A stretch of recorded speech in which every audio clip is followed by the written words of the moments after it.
Willowbrook was a village of dreams. Cobblestone streets wound past quaint cottages, and flowers spilled from window boxes.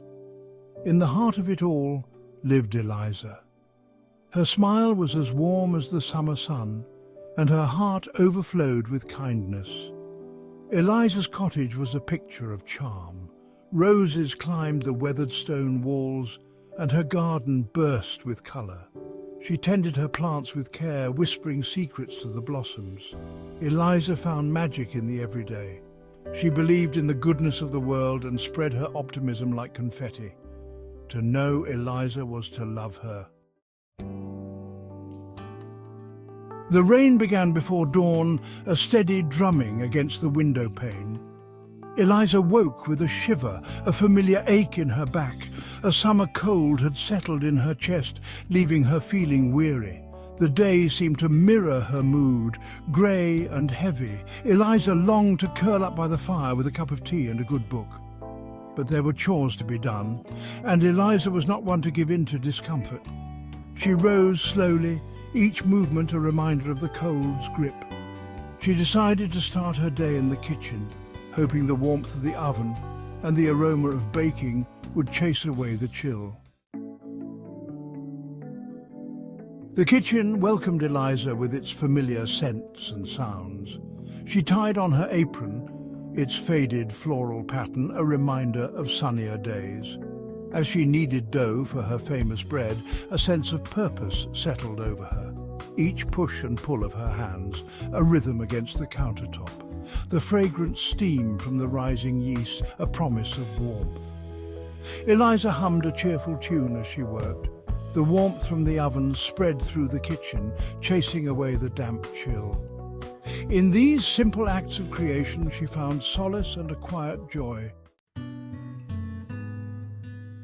Later, wrapped in a shawl, Eliza stepped onto the porch. The rain had softened to a drizzle. She inhaled deeply, the air fresh and clean.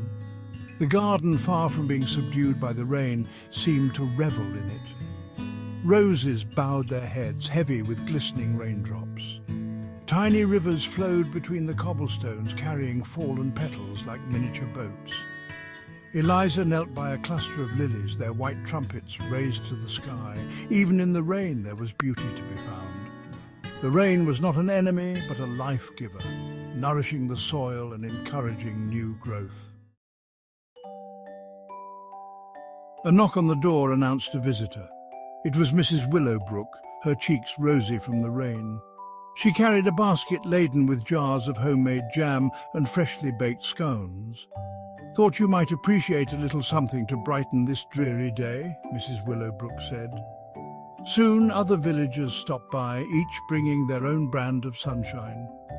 Mr. Hawthorne, with his booming laugh and a jar of his famous pickled onions. Little Timmy, clutching a bunch of wildflowers he had braved the rain to pick. Eliza's heart swelled with gratitude. Their kindness was a warm embrace on a cold day. As evening approached and the rain subsided, Eliza felt a familiar pull towards her writing desk. She selected a crisp sheet of paper and her favourite fountain pen. Dipping the nib in ink, she began to write, her hand flowing effortlessly across the page.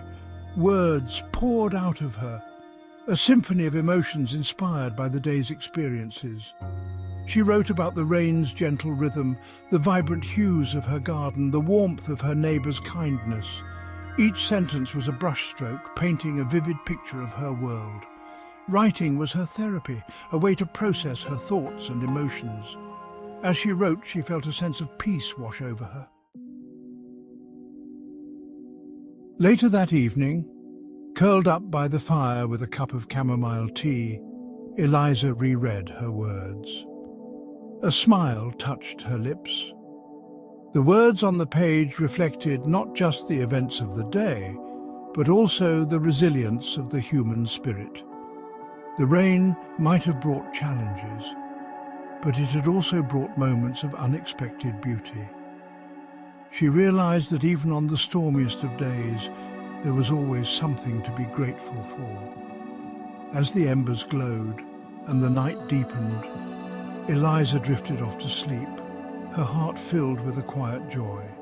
She knew that tomorrow might bring new challenges, but she also knew that she had the strength to weather any storm.